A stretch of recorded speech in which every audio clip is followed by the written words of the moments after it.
Nothing the kids like better than digging in the dirt.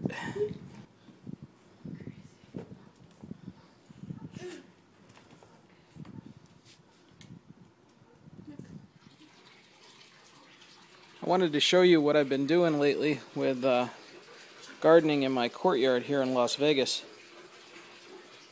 This time of year, mid-March, it's beautiful. Everything's starting to bloom, but what I really wanted to show you was my container gardens that I started. I've got a bunch of planters in my backyard, which I'll show you in a minute. What I did was I reclaimed some old Christmas storage boxes. There's a green one right there, and a red one. Those are just Rubbermaid containers, pretty big ones. I think the green one is probably 30 gallons, and the red one's probably 45 or maybe even more. It's about the biggest Christmas storage box I had.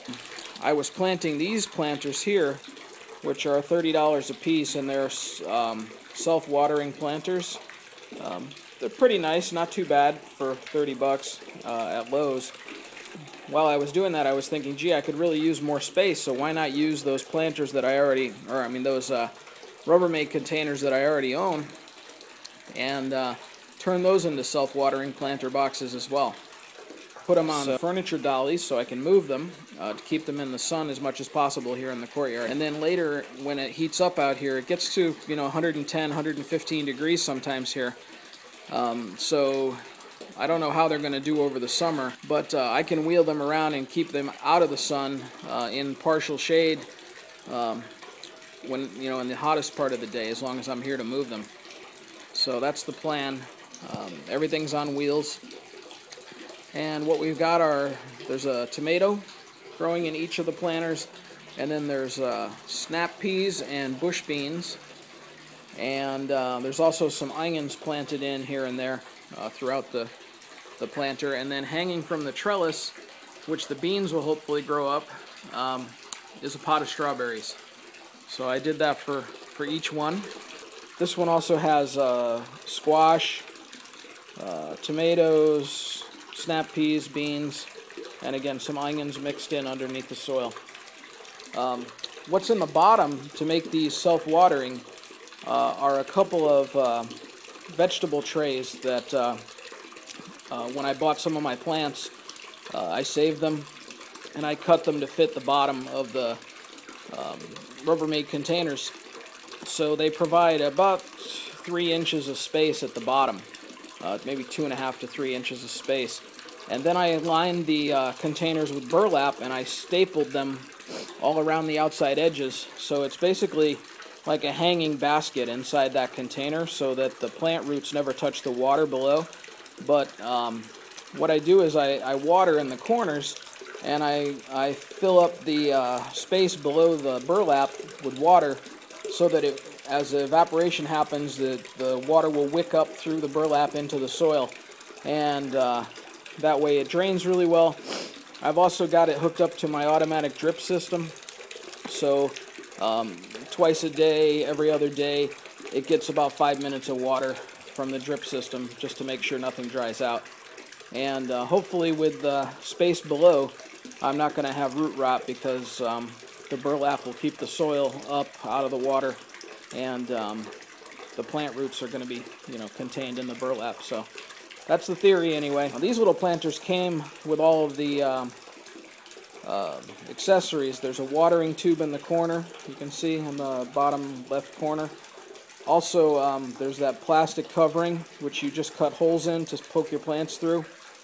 On the bottom, there's a similar grid that keeps a couple inches of space at the bottom.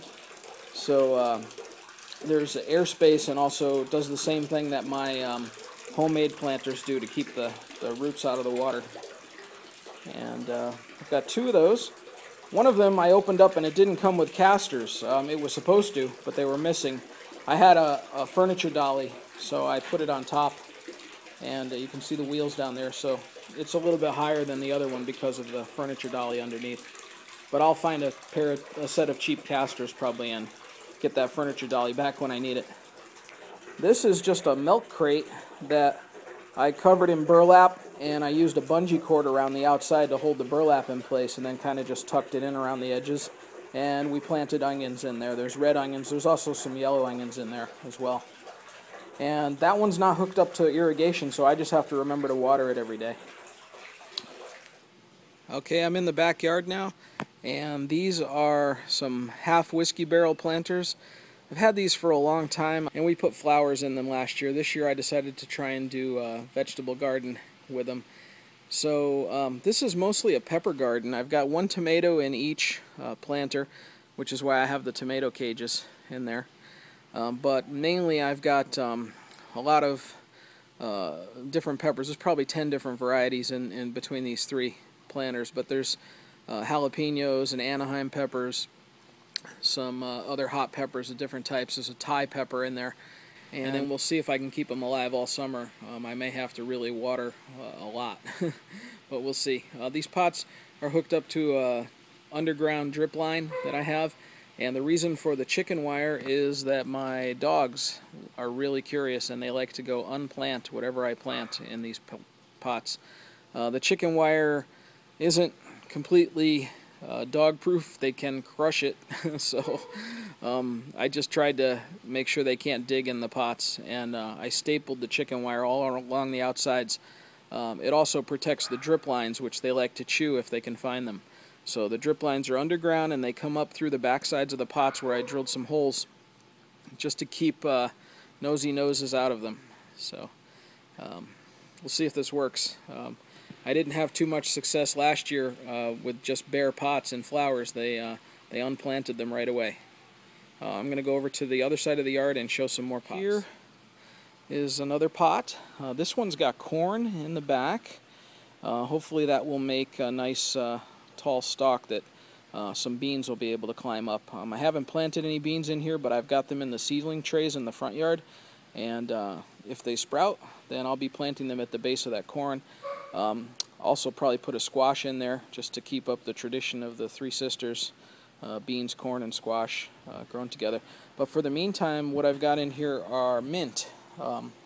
There's one strawberry plant right here. That's a strawberry. And then this is a type of mint. That's an orange mint. And that one is a chocolate mint. And they smell fantastic. If you've never smelled chocolate mint before, it smells like a Starbucks chocolate mocha. If you get the peppermint mocha, that's kind of what it smells like. It's great. I can't wait to use some of that. Over here is another planter.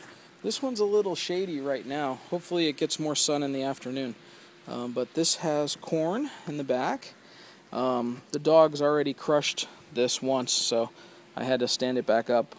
I've got to really get on them about not letting them in when I'm not looking.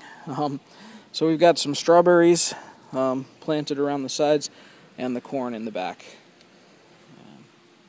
What I've got in here is white corn in the back.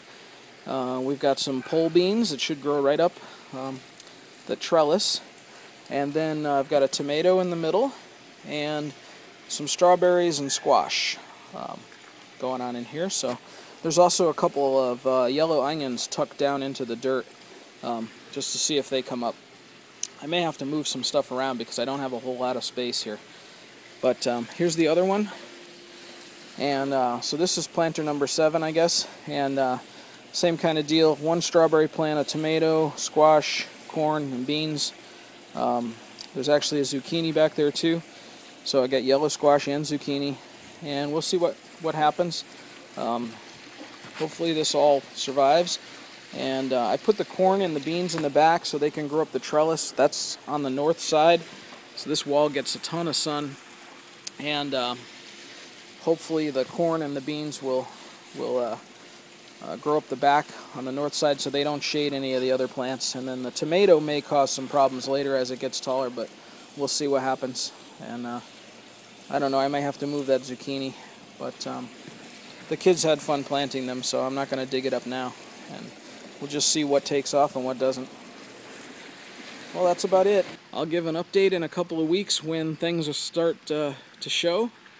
And hopefully we'll have some videos of picking some strawberries and tomatoes later, and maybe some peppers. Thanks for watching.